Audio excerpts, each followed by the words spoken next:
Hello, and welcome to another episode of our series all about psychological flexibility. I'm Dr. Richard McKinnon. I'm a chartered psychologist and coach, and I'm joined by my usual partner in crime. Hello, I'm Ross McIntosh, organizational psychologist and coach, and it's lovely to see you again, Richard. It's been a little while since we recorded one. Listeners to our separate podcasts may or may not have noticed, but our schedule is different, and so much has happened since we last spoke. So I felt like we had to have a little bit of a catch up before we started recording. Yes, which was heartwarming. But to bring us back to the question, what are we going to cover in this episode? So this episode is going to be all about the final skill in our toolkit that we've been developing, all about psychological flexibility. And this one, I said it to you before we started recording, this may require more words. And we're talking about something quite intangible, our self-concept, the things we tell ourselves about ourselves. And the skill here is to cultivate as flexible as possible a view of ourselves and try and avoid inflexibly holding on to beliefs or narratives or stories about ourselves. So that's what we're going to focus on today. And let's just explore what do we mean by this flexible self-concept. Maybe I'll start by saying what it's not. Good idea. That's often a good way to clarify new things. So when we're talking about cultivating flexibility when it comes to our self-concept, it does not mean losing any sense of our identity or who we are. In the contrary, it sort of means getting a better understanding of our identity and its complexity. But we're not trying to change that or lose aspects of it. And we're not trying to change our values to suit a situation, which is another sort of misinterpretation I've come across, a misunderstanding I've come across over the years. It's not changing who we are by developing this. We're changing how we interact with those stories we tell ourselves. We change how seriously we take them, or how strongly we believe them, or how much attention we pay to them, how much we let them guide our behavior. And we flexibly almost dip in and out of those narratives rather than treating them like rules. Does that make sense so far? I think so. Because when I think about it, I think of the word stories. Mm. And I think of the stories that we create to help us understand and relate to the world.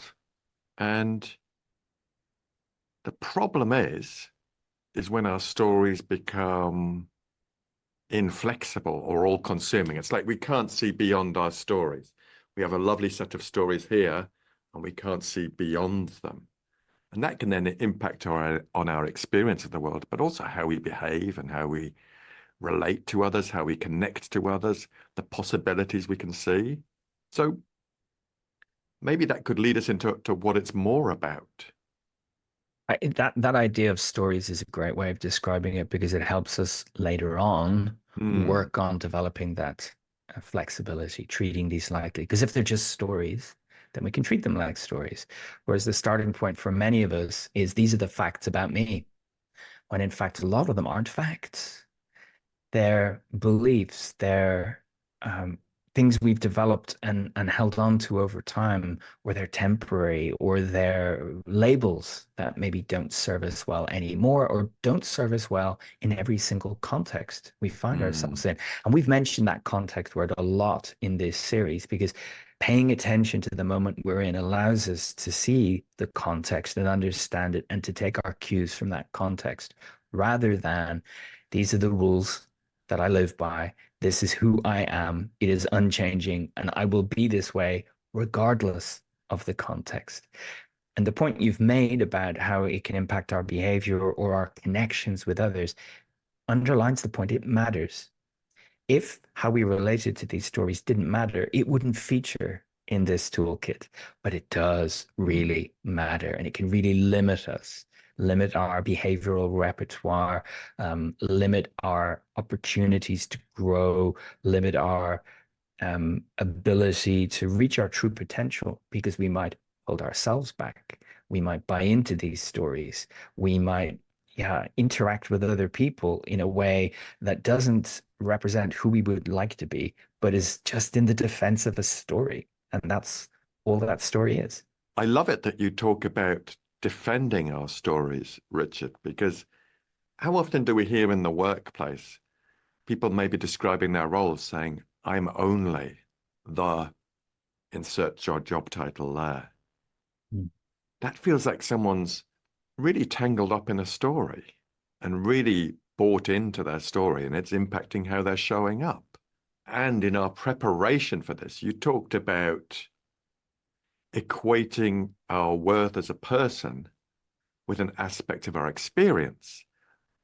Things like your annual report. What mark do you get? What the overall mark do you get?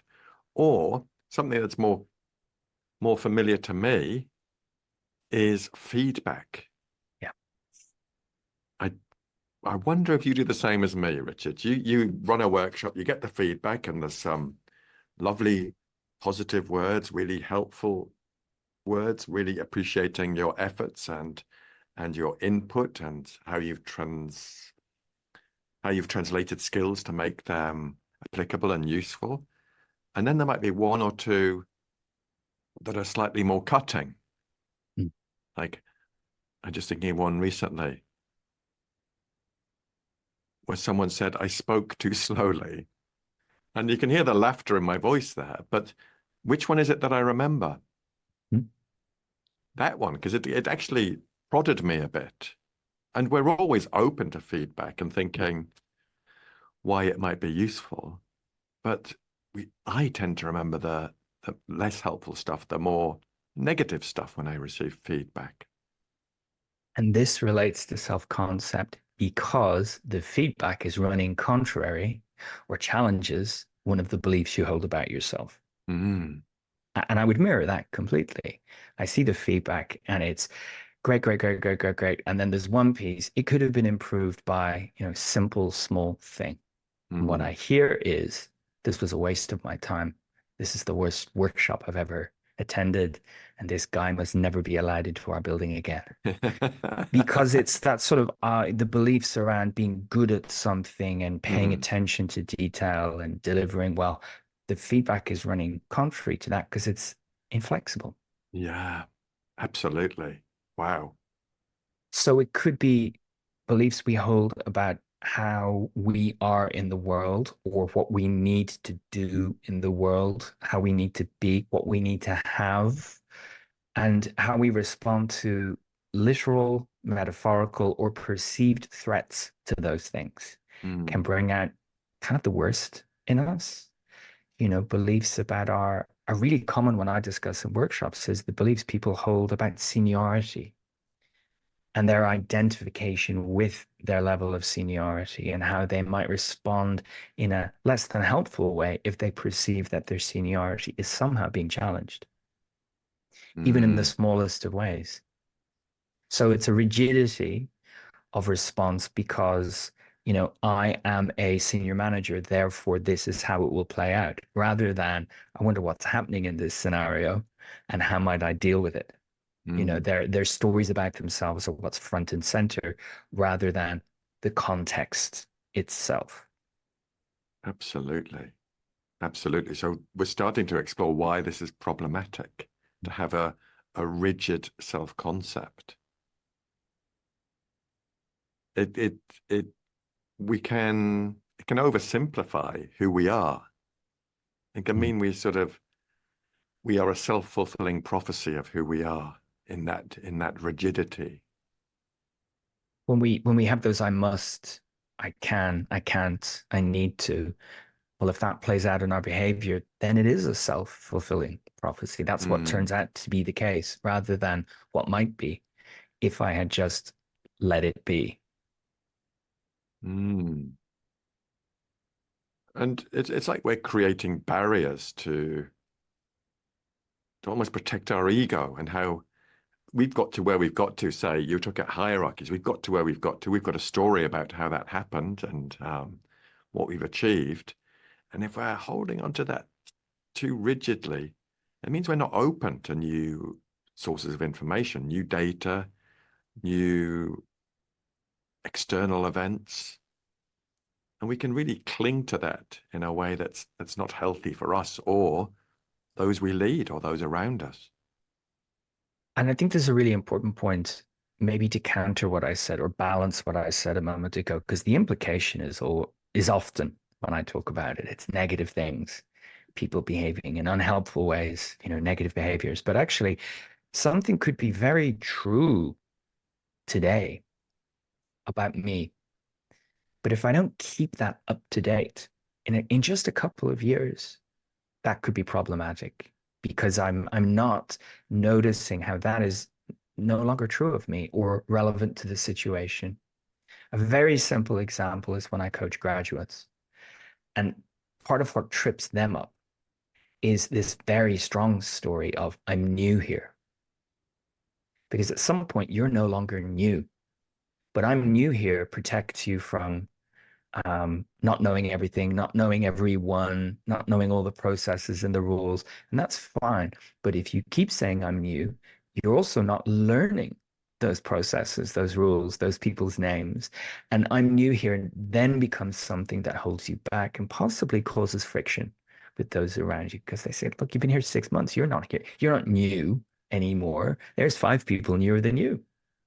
And that's a very simple and benign one if we're just not paying attention to the fact that we keep saying that to ourselves and others. It's a very core element of our workplace identity, but it's out of date. It's not wrong, uh, in a legalistic sense, but it's not fresh. It's not up to date, and it's definitely not helpful. Oh, I so resonate with this. And I resonate with highly experienced leaders doing exactly the same thing. Coming in and saying, I'm new here, I'm in listening mode. I'm I'm keen to learn. But there's a point where it tips over and people go, oh, can you stop saying you're new here? Because you're here to lead me. Mm. I know you're still establishing yourself, but it's worn a bit thin, where it's probably just become habitual for that person and they're clinging on to what's temporary. This is a huge thing in this topic because if we're quite literal, virtually everything that we could cling on to is temporary in the Mm, scheme of things. Every job we have will end. Every role we have will change. Every relationship we have will end one way or another. mm, Every facet of our identity pretty much is open to change, development, yeah. or an end. So it's like sometimes we can defend our self-image at the cost of our connections and relationships with others. Mm. Sometimes we can build up our self-esteem and then fall really hard if we are classified or determined as average. Absolutely. It doesn't even have to be you're terrible at this. You're just like everyone else. The Mm, horror, you know? And the example I often share in workshops is if I was saying to myself, I am the best workplace psychologist in the UK, it wouldn't take long before evidence to the contrary made an appearance in either meeting people or being exposed to new people in my network or something like going to a conference with all my peers. Now I've got two options there. I can either say, I'm nowhere near the best, and this is a growth opportunity, or I could say, I reject what these people are saying because I'm the best, or even be quite antagonistic towards people because their very existence is a threat to this thing I'm saying about myself. Now, that's a very extreme example, but virtually everyone I've worked with can identify with, oh, yeah, sometimes when I meet someone, they go into that bucket of they're a threat to something I hold dear about myself. And it's hard work to say, oh, I could learn from them or we could all learn from them. It's more a case of, I don't like the way they do that because it's not my way. It's not the established way. It's not what Mm. I've been saying is the best way. And so it can really lead us to behave in ways that if we were the third person observing this, we think it's a bit daft. That's not Mm. helping yourself. And that leads us to another element of this, which is about our ability to shift perspectives and have flexible perspectives on a situation. But when Mm. we're really bought into these stories and we're holding on to things tightly, we can only see our perspective. And that Yeah. limits us. Yeah. Yeah. It limits our thinking, our possibilities, but also in engaging with others, it limits our receptiveness to questions, ideas, innovations, creativity from others as well. Yeah, So hopefully absolutely. people are getting an insight into why it's useful to explore this topic and why we might like to cultivate this flexible self-concept more with intention. There's an element to this as well, which is we don't want to be too restrictive about this because it's impossible for us to talk about our entire identity in one go. So we do cherry pick from it. And I think Mm, it's just interesting to note, what do we cherry pick when we're talking about ourselves? What is it we want other people to know? That can give you an insight into what you're really paying attention to in your own self-concept. But it's also important to note that, sometimes that's necessary in order to make a point. And sometimes the go-to things we pay attention to and emphasize are almost an excuse for behavior. So one that I encountered very early in my career a lot. Was giving lots of feedback of personality questionnaires to senior professionals as part of, say, a leadership program or something. And that were a 360-degree feedback report. And a fallback for many of these, usually men, was I wear my heart on my sleeve. That's who I am, rather than, oh, that feedback about me losing my temper is something I could pay attention to. Because this buying into, I'm the kind of person who, that's often shorthand for this is something I'm not really willing to change mm, or to navigate in an open way. You need to accept it rather than, well, that's my behavior and I could control that. I could change that. So that's often a way that people get their heads around this. What's the shorthand for you describing yourself to others? A lot of that's in your control, and you can decide how to bring that to life or mm, not. And so when we talk about present moment awareness, way, way back at the beginning of this series, being present in the moment, this is for me the bit that goes hand in hand with that. Which aspects of you are you going to bring to life now that you know the moment you're in?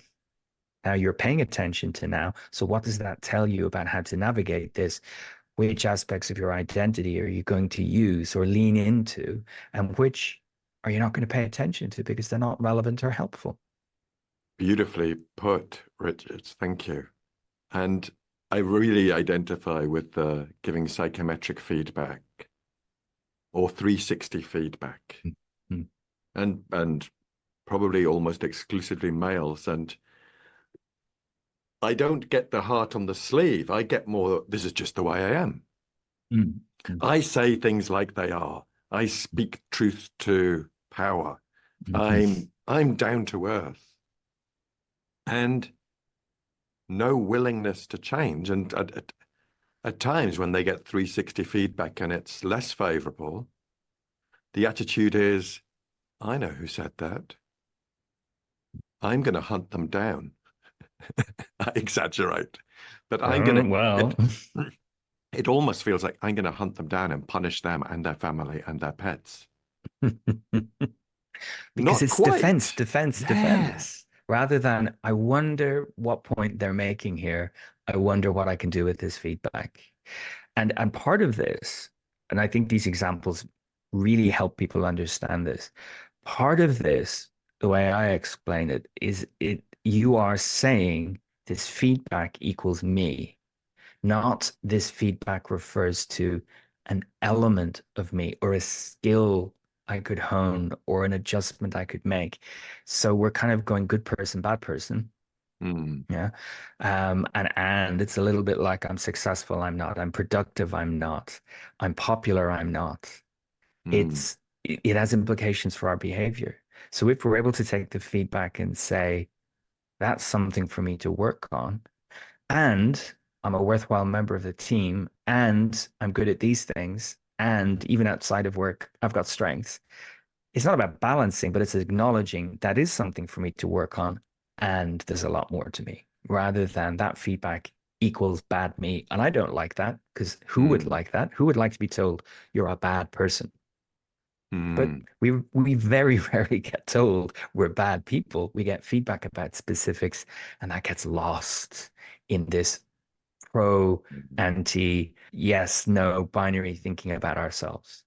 Yeah, absolutely. And it can help us exploring this flexible self-concept can help us appreciate how that context is influencing our behavior. It helps us consider new evidence and data that we're receiving rather than trying to seek evidence and cram it into our existing belief with this crowbar and realize it's not fitting. It's like putting on shoes that are two sizes too small. Rather than trying to cram new evidence and data into that, we can just be open and consider new evidence and data and spot when we talked about this before, spot when we might be creating those self-fulfilling prophecies and really, which is essential for us all in the workplace, begin to appreciate more the perspectives of other people. It goes hand Mm, in hand with everything we've been talking about before, using what the present moment gives us, diffusing from unhelpful thoughts in that moment, persisting through any discomfort in that situation, and moving in the direction of our values flexibly rather than my behavior is a function of these rules about me, my place in the world, how the world works, you know, very simplified, maybe oversimplified, mm, and not always helpful. And the problem with it is, and this is almost a hand up in every workshop I've ever run, some of these things that we say to ourselves are helpful. Yes, sometimes in some contexts. That's flexibility rather than they're always correct. That's a rule. So there's a mm. difference there. Sometimes I am in charge. I'm setting the direction is totally appropriate when you are leading the meeting. But to walk through life saying, I am in charge is unhelpful if you're treating it like a rule and responding unhelpfully to everyone you think is challenging your seniority or your control. It just so resonates with me when perhaps when I speak to leaders and they think they need to know the detail of everything that goes on in their team and they need to be an expert in every area. And as teams expand and they get more senior, it's impossible. It's impossible. So that's okay. You don't need to do a course in X or Y. You've got people to rely on, and you can be a better leader by demonstrating that you trust in them. And you can learn as you go along, is my view on that. So many ways we can examine this, lots and lots of different perspectives. It is, I mean, it's core to who we are. Very, very, very core. The skill here to keep it really nice and simple is in part noticing what we're Mm, buying into and just questioning it a little bit. Its helpfulness. You know, mm. is this helping me be the kind of person I want to be in these different situations? To keep emphasizing this aspect of me. And I think this is part of our role in one-to-one work, but also in teams. But let's think about how we help our clients Mm. develop this skill. How do you approach it with yours? I use the analogy of stories all the time because people Mm, get that and it takes the weight out of them a lot of the time. I try and approach identity and self-concept from multiple different perspectives. So for example, asking people, I did this in a workshop just last week here in London. And I have to say that at the beginning, I think the group found this quite challenging, but by the end, they went, oh, okay, light bulb moment. I know what you're getting at. But something that's true about you, something that is unchanging about you, something that has changed about you, something that you wish were true about you. So that actually the things I say when describing myself, sometimes they're facts, sometimes opinions, sometimes they're not true anymore. You know, sometimes there are things I wish I was more like, but I'm not always that way. So in fact, there's probably lots of exceptions to that belief, if I were to be honest with myself. And so it depends. What are we trying to say about ourselves? Are we in a court of law? Usually we're not. And so therefore, most of these things we believe about ourselves are open to discussion. You know, at one end, we've got my birthplace was there. I have a piece of paper to prove it. Absolutely. Because sometimes you need that. But most of the time, when we're at work, when we're navigating life, it's not about facts about us. It's about our qualities. It's Mm. about our skills, our knowledge, our relationships, how we relate to the world. And that stuff is very dynamic and it's always changing. So it's a visual metaphor I use a lot is chainmail, you know, like a knight of old would wear. You know, that's made up of lots and lots of tiny bits, but together they form this Mm. article. But that's like our identity. It's made up of so many small things rather than one thing.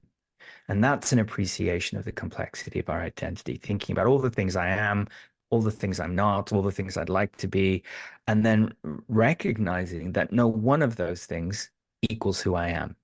And that's easy to say, but often that's what we do. I am my Mm. job. I am this project. I am the last piece of feedback. I am this relationship. And that limits us to one tiny part of our identity. So primarily for me, it's exploration, and then helping people notice how it appears in their self-talk, so that they can defuse from that when it might come between them and doing something helpful for themselves. Are you telling yourself a story to prevent yourself from doing this, or are you Mm. telling yourself a story to justify doing this, rather than are you paying attention to now? Wow. Are you paying attention to now? I love that because I think that's so critical to become this uber noticer of our words and the words that we speak, but also the words just floating around there inside our heads. I like to get clients to really become more aware of their words and their patterns, Mm. not just to notice them, but to recognize the impact of those words on on their behavior and my behavior. So patterns like I am, patterns like I never, I can't, I must, I always. That's a good one. I Mm. always do this. Or I always find that people like this irritate me. Or I'm just the one I already mentioned. Yeah. I'm just dot, dot, dot. Insert job title there. And the aim is that between us, it almost becomes a bit playful between me and a client sometimes, is getting them to hear their own words, reflecting them back sometimes, but also then they start to catch themselves and start to realize the impact of these patterns on their behavior and what they do next. So it's would you say it's more of a challenge to articulate this to clients to support them in cultivating this skill? So it depends. Or is that just a story I have, Rich? You know what? Sometimes I'll focus on coaching. Sometimes flexible self-concept isn't it isn't explicitly discussed at all. I don't point at it as a thing, Mm. but we'll cover off the unhelpful aspects of it through learning those diffusion skills. Because in a sense, these stories are just a kind of thought. Mm. And it matters more to me that the client in front of me is saying, I noticed that thought again. I noticed it. I didn't let it stop me picking up the phone. rather Mm. than me going, was not self-concept or was that, a passing thought? That's just Brilliant. complex and it doesn't need to be done. Mm. But if you were to start with, and I have seen some presentations and videos over the years when people start with, the unchanging I, you go, well, that's lost this person immediately. You know, they want to deal with their procrastination. They don't want a metaphysical lecture on identity. But at the same time, we can make it really practical by just focusing on you keep saying this to yourself about yourself. How helpful is that? We don't need to talk about self-concept at all. Nice. Yeah. Nice. Absolutely agree. Absolutely agree. So what can get in the way of cultivating this flexible self-concept? The stuff I really look out for are the over-identification with a very nebulous and hard to pin down concept like success or Mm. productive, because they can have an unhelpful impact on behavior by making us want to do more, to be more. So just like very poor goal setting, how will you know when you're healthy? Well, how will you know when you're successful? You're either pedaling really hard to get there or you're fighting really hard to retain it, whatever it is. So none of us ideally ought to be saying, I am this temporary thing or I am not this temporary thing and treating it like a goal, Mm. because how will you know when you've got there? And continually reinforcing views of yourself that are oversimplified. Now, there's so many reasons and so many places this will have come from in your developmental journey. But the point is, if you keep reinforcing it to yourself, you buy into it and it becomes fact rather than opinion. And that fact then guides your behavior. So that they're like rocks that we'll try not to walk on. They're, eh, consistently with us rather than I used to be like that, but I've changed or I've learned this Mm. skill to help me navigate that. Yeah, it's like it makes me think of exam results. Hmm. We're taught this from a young age and possibly even a younger age now. I don't understand the school system now.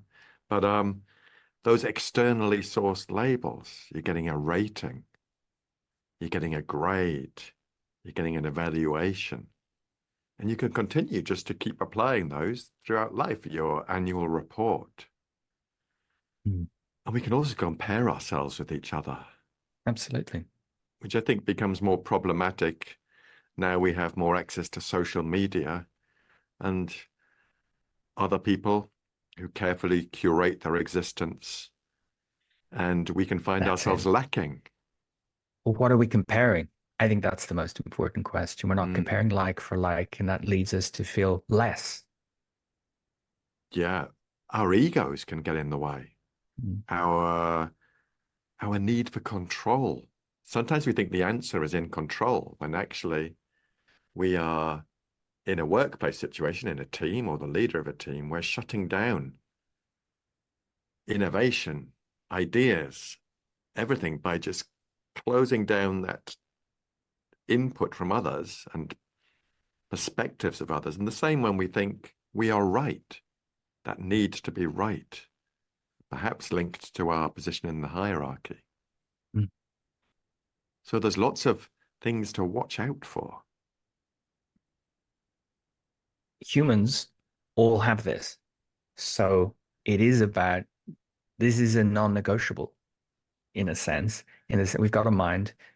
An element of our mind is telling us about ourselves. And we can either agree, buy into it, question it, or just set it to one side while we do what's necessary or what's Mm. valued.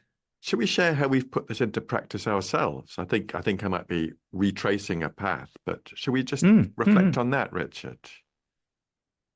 I thought about this because we've tried to do this for each of these episodes to be transparent. Now, this Mm. isn't I am you know, the bar to reach, but more to be transparent. And the aspect of me, which really relates to this, is the fact that I'm a real people pleaser.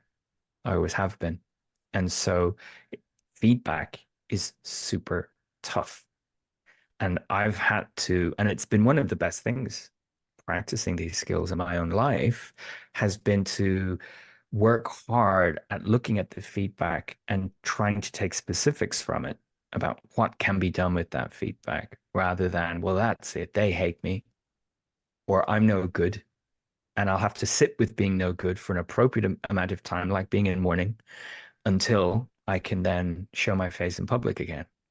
And that's one of the toughest things for me to grapple with. But incidentally, I've also noticed in the last, say, 10 years, and I did have a very strong over-identification with the label psychologist. And there was a lot of, well, that's what I should be doing because that's what psychologists do. This is how I should be showing up, rather than I'm a human and it's just a job and it's not permanent either. I might not have it in future. So let me focus on the stuff that's always there that I want to bring to life rather than be curtailed by an arbitrary job title. Two from me that I think illustrate how I'm using it. Yeah, I really relate to the people pleaser, which can lead me to overpromise. If I'm, say, talking to a client, we've agreed a contract, a scope for the work, I can be very sensitive to clients' words, thinking, perhaps I'm not enough. If they're exploring a new facet that we haven't covered in their contracting, and they're saying, I wonder if that would be useful. And then I used to find myself going, oh, I could do that as well if you want. Because I got this quite fragile story that I'm not good enough for this client. It's just a fluke that I've got this gig. Got to keep them happy. Got to say yes. Otherwise, yeah. So I've been practicing this, and I'm catching my own stories in flight sometimes, but also sometimes in preparation for meetings like that, when I know that I might go, oh, I'll do that as well. Because knowing that what I say, oh, I'll do that as well, might take me another day's work. So it's catching my stories, and knowing that realization can be quite painful and uncomfortable, and being with it, being aware of my words, and sometimes just zipping it. Mm-hmm. Just Mm-hmm. noticing that temptation to say, oh, I could do that. And then coming off the call thinking, oh, for the love of God, what did I say that for? More often zipping it and knowing that there's a version of me that transcends all my stories, that's bigger than those. And my stories are just there as floating across that. So those listening, how can we give practical tips to make a start on this, Richard? I think stories is a great place. Paying a little bit more attention to your inner narrative and notice, first of all, like this the sheer number of stories you tell yourself about yourself. The I am, I can't, I can, I must phrases. Now, this isn't about removing them from your vocabulary because you'll quickly realize that's not possible. But how much are you buying into them? How much are they guiding or shutting down your behavior? So watching out for the stories is a really good starting point. Something I do with groups is to get them to reflect on how they're introducing themselves to people for the first time. Because there's not a right or a wrong in that, but we want to make a good first impression. So what is it we're trying to tell other people about ourselves? And how much of that is factual, opinion, maybe out of date? And it gives you an in to asking yourself about all the other things. Conversely, what is it you don't tell other people that's true about you? We don't introduce ourselves by saying, I'm a monster in the morning until I've had some coffee. I tend to leave things till the last minute. And I never tip in restaurants. No one would introduce themselves that way, I imagine. We want to put, a good impression forward. But how many times do we end up doing this? And then do we really believe that stuff? Or do we allow it to? I got this feedback on a workshop just a few short weeks ago. I consistently use the same example when talking about guiding people through a procrastination loop. And I use my own example about how I deal with bureaucratic paperwork, form filling. And they pointed out to me, you keep saying, I'm no good with paperwork. I'm terrible when it comes to bureaucracy. Is that not what you're talking about here? The stories you're telling yourself stopped me in my tracks. I thought, yeah, you know what? That is the root of a lot of the problems I have with form filling, because I see it and the first thing I say is, I'm no good at this, rather than, hold on, it's in my first language. I can get the answers to these questions. It can be done, which is much more, rational about it. So this is just to share the point that we all can learn more about our self-concept at any time. It's not a job done exercise because we're continually changing it. So is the world out there. Mm. What about you? I kind What of would think, you say to our listeners and viewers? yeah, I'd encourage our listeners and viewers to become explorers of their self-concept, to be curious and kind to themselves, because sometimes the things we find, sometimes those patterns we start to spot might be uncomfortable, uh, might be disappointing. There are all sorts of emotions that can show up, but I sometimes say to clients, consider that our mind is, I referenced there's a version of me that transcends my stories. I think if we imagine our minds to be like the vast sky, and it makes me think of the vast sky that you sometimes post from your apartment, Richard, that vast panorama. It makes me think of the vast skies around me in Andalusia, where there's just sometimes just like a plane, a Spanish plane, Mm. and it just feels so huge and vast. And that's what our minds are like. One moment they're vast and clear, then the next moment the storm clouds can gather. And those storm clouds are like some of our stories. And can we still zoom out to see the whole vast sky rather than just focus in on these troublesome clouds that look dark and foreboding? And if we can become more aware of those stories, we can appreciate how they impact on our behavior, the way we show up. I know my stories can impact on my capacity to connect with other people. I know my stories can impact on my capacity to explore different possibilities. I can become so rigid in my thinking, I don't see or appreciate alternative solutions or approaches. So it's well worth doing.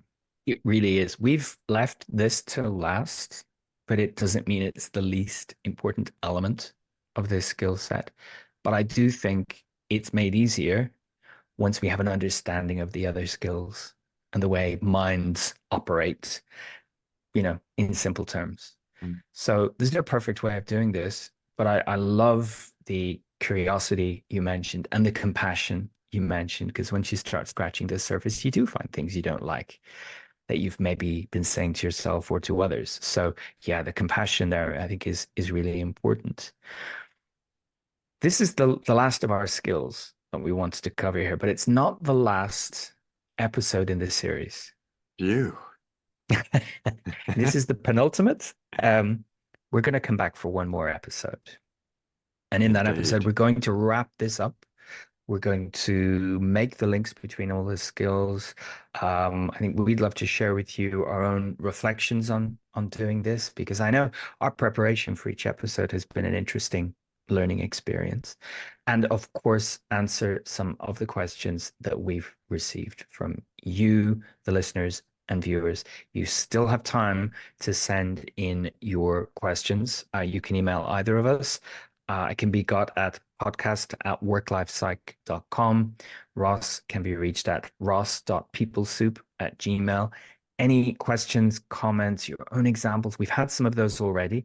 In fact, I've seen some appear on LinkedIn, which is amazing. This thing has legs. People I don't even know are talking about some of these things we've mentioned. So we'll be answering those questions, addressing those pieces of feedback. Send it through.